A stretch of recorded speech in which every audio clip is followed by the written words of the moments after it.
Welcome to Nightmare Fuel Stories. Don't forget to like and subscribe if you enjoy the stories. Number the calls. The first call came through at 2:17 a.m. I remember the time precisely because I'd been staring at the clock for the previous 43 minutes, watching the digital numbers on my monitor change with excruciating slowness. Night shift at Horizon Customer Solutions was a special kind of torture, the kind that paid an extra $50 per hour for the privilege of destroying your circadian rhythm. Thank you for calling Horizon. My name is Daniel. How may I assist you today? My voice had the practiced cadence of someone who had repeated the same phrase thousands of times, a verbal muscle memory that required no actual thought. Silence greeted me, not the ambient background noise of an open line, just pure digital silence. Hello, this is Horizon Customer Solutions. Can I help you with something today? I repeated, stifling a yawn.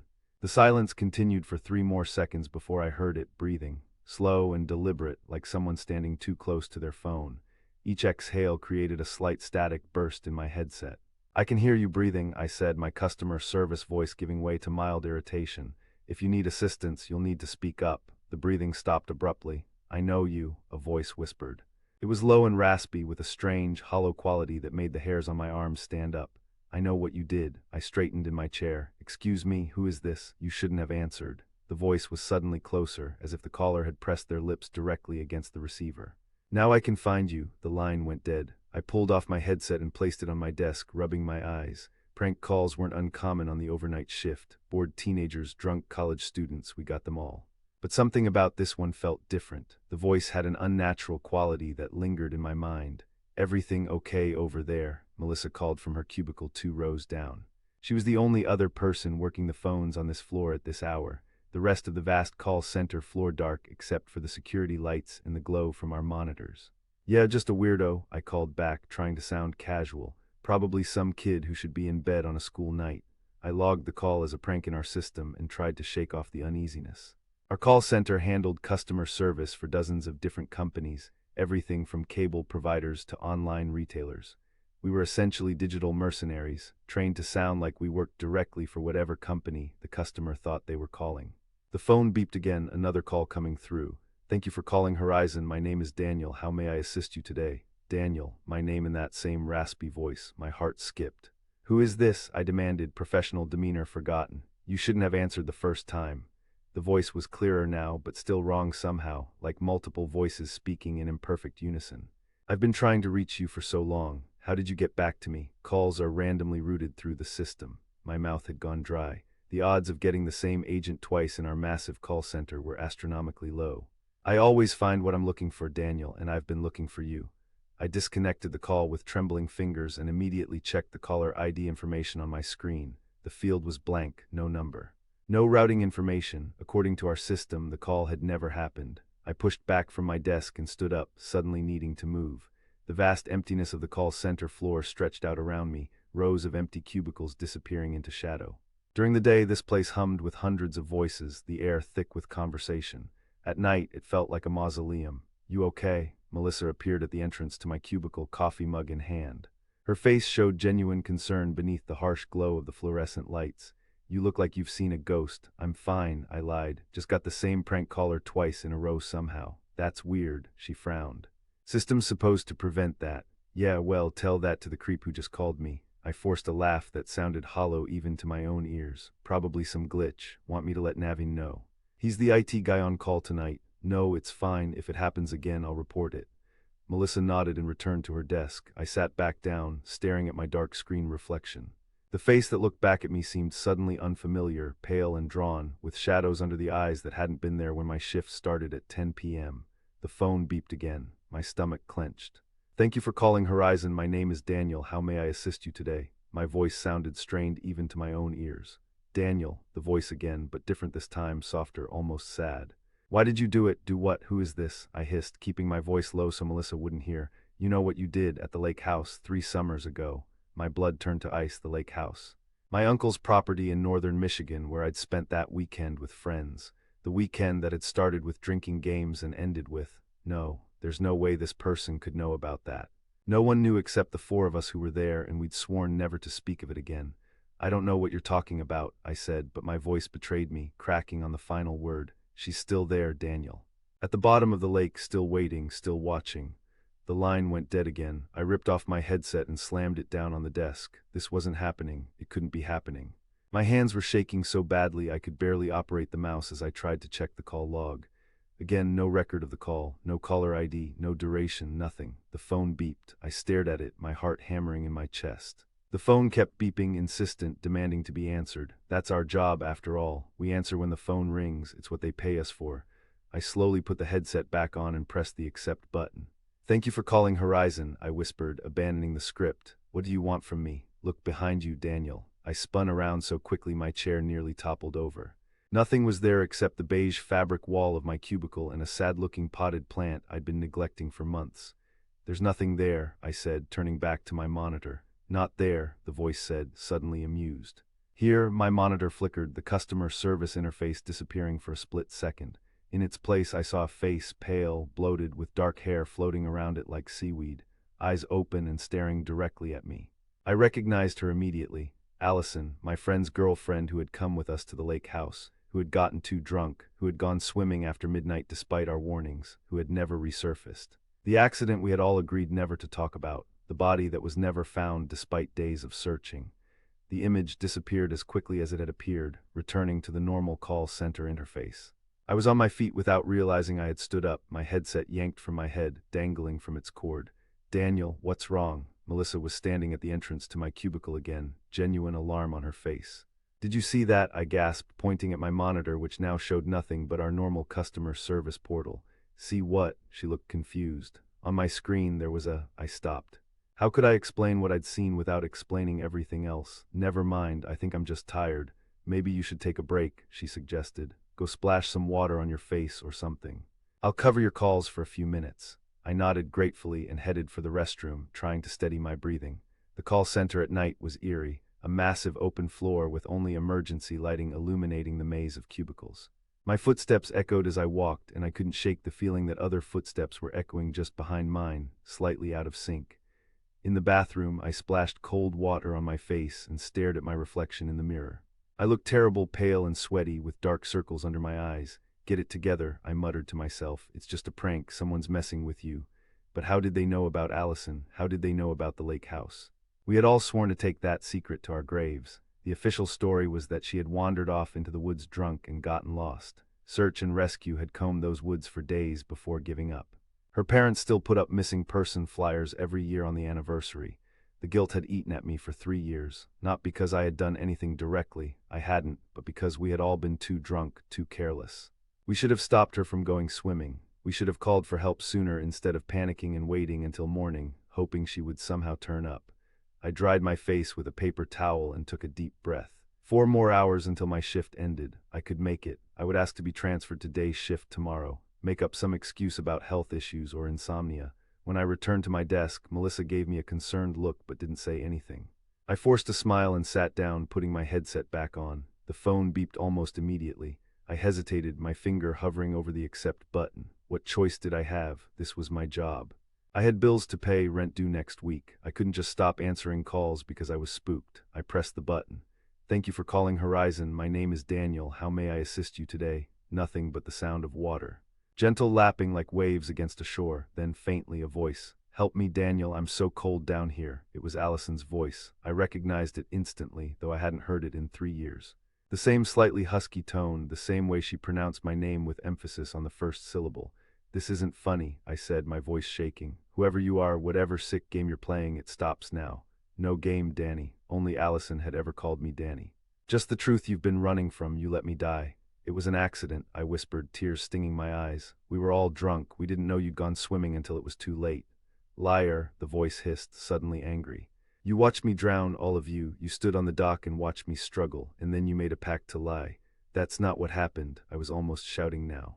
I glanced over at Melissa, but she had her headset on and was talking to her own caller, oblivious to my breakdown. 3 years, Danny. 3 years I've been searching for a way to reach you. Do you know how hard it is to call from where I am, how much energy it takes, but I found a way, through the wires, through the signals, through the spaces between." The voice was changing as it spoke, becoming less human, more like static and white noise shaped into words. "What do you want from me?" I asked, my voice barely audible. "Join me," the voice whispered. "It's only fair, a life for a life. The call disconnected. I sat frozen, unable to move, unable to think. This couldn't be happening.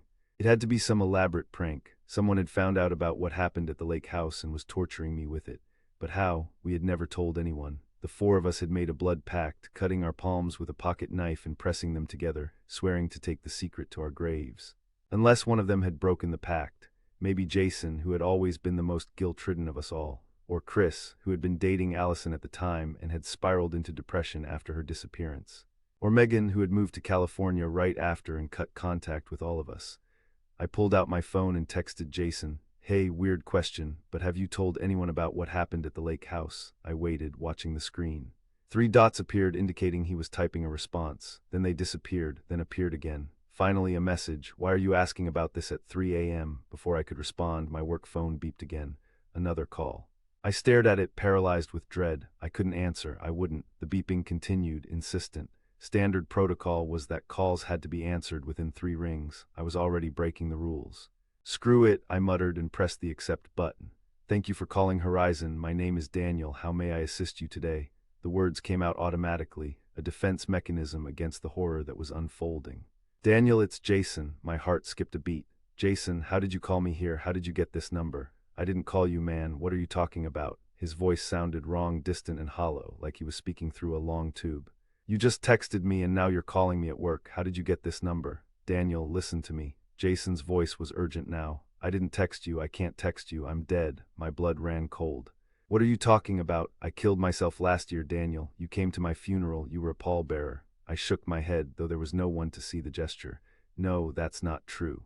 I just texted you and you responded. Check your phone, Daniel. Check your messages." With trembling hands, I picked up my cell phone. The text conversation with Jason was still open, but the messages were different now. My question about the lake house was there, but his response wasn't what I remembered. Instead, it read, "Daniel, this is Jason's mother. Please don't text this number again. It's too painful after his suicide." The date on the message was from 8 months ago. "This isn't possible," I whispered. "Nothing is impossible on this side, Daniel," Jason's voice said through my headset. "The rules are different here. Allison found a way to reach out and now I can too. We're all connected, all of us who were there that night." "Where's Chris?" I asked, suddenly desperate. "And Megan?" "Chris joined us last month," Jason's voice said matter-of-factly. "Carbon monoxide in his garage. They said it was an accident, but we know better. Megan is still alive for now. She's next on Allison's list, and then you." "This isn't real," I said, more to myself than to Jason's voice. "I'm having some kind of breakdown." "It's very real, Daniel. Allison has been planning this for years. Do you know how much rage a spirit can accumulate in 3 years? How much power? She's learned to travel through electrical systems, through phone lines. She can reach anyone, anywhere."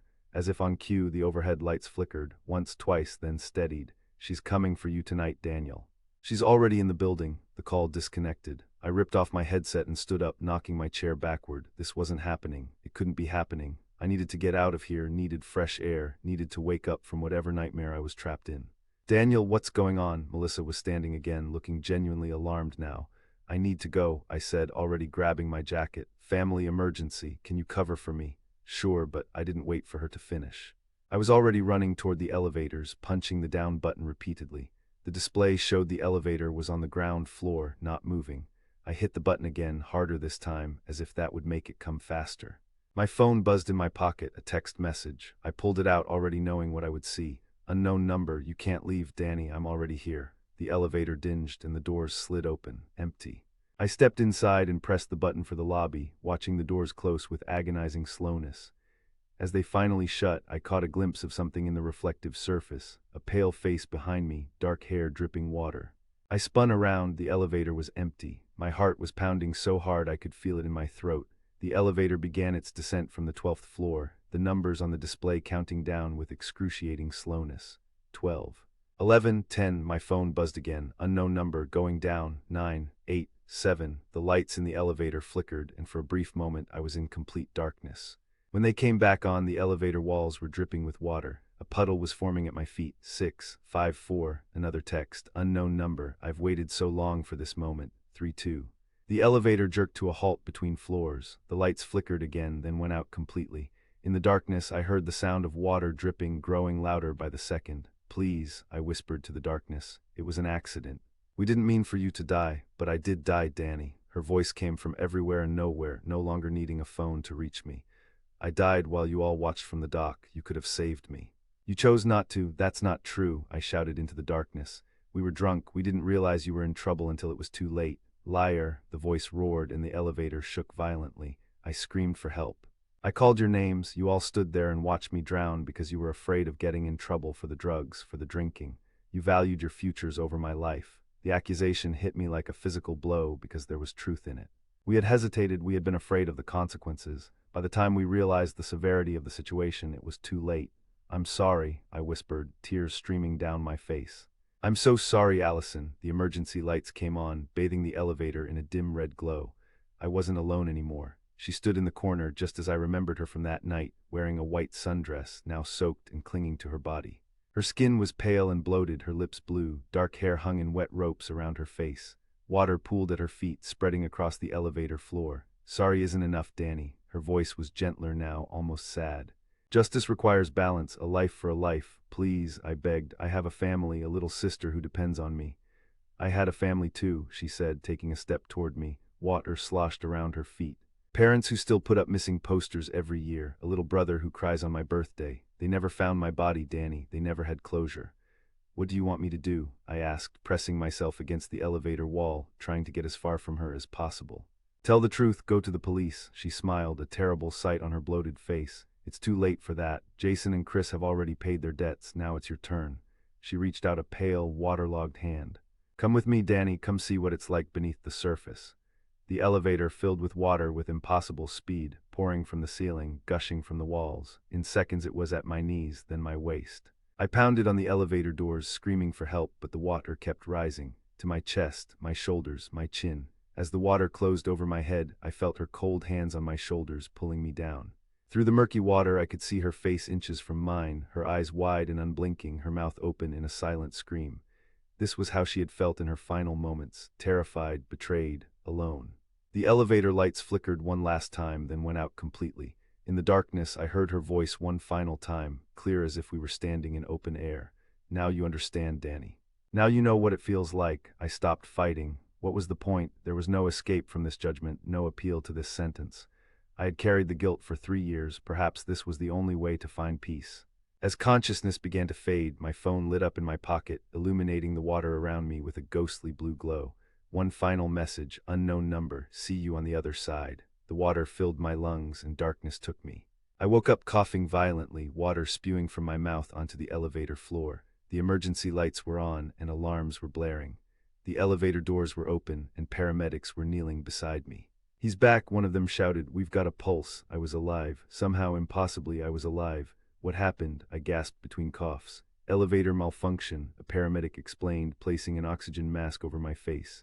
Security found you unconscious. The sprinkler system went off inside the elevator. You nearly drowned, nearly drowned. The irony wasn't lost on me. As they loaded me onto a stretcher, I caught a glimpse of a figure standing in the lobby, partially hidden behind a pillar.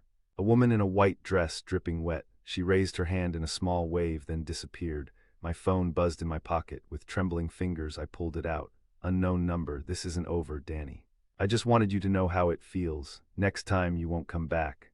I let the phone slip from my fingers onto the floor of the ambulance as the doors closed. The paramedics were saying something about a miracle, about how I shouldn't have survived, about how there was no explanation for the amount of water in a sealed elevator. But I knew the explanation, and I knew this wasn't over. Allison had found a way to reach through the veil between life and death. She had found me once, she could find me again. Through phone lines, through electrical systems, through the spaces between. And next time there would be no reprieve. Next time I would join Jason and Chris on the other side. As the ambulance pulled away from the call center, I closed my eyes, knowing that somewhere in the digital ether, in the vast network of signals and connections that surrounds us all, she was waiting. Waiting for me to answer her call.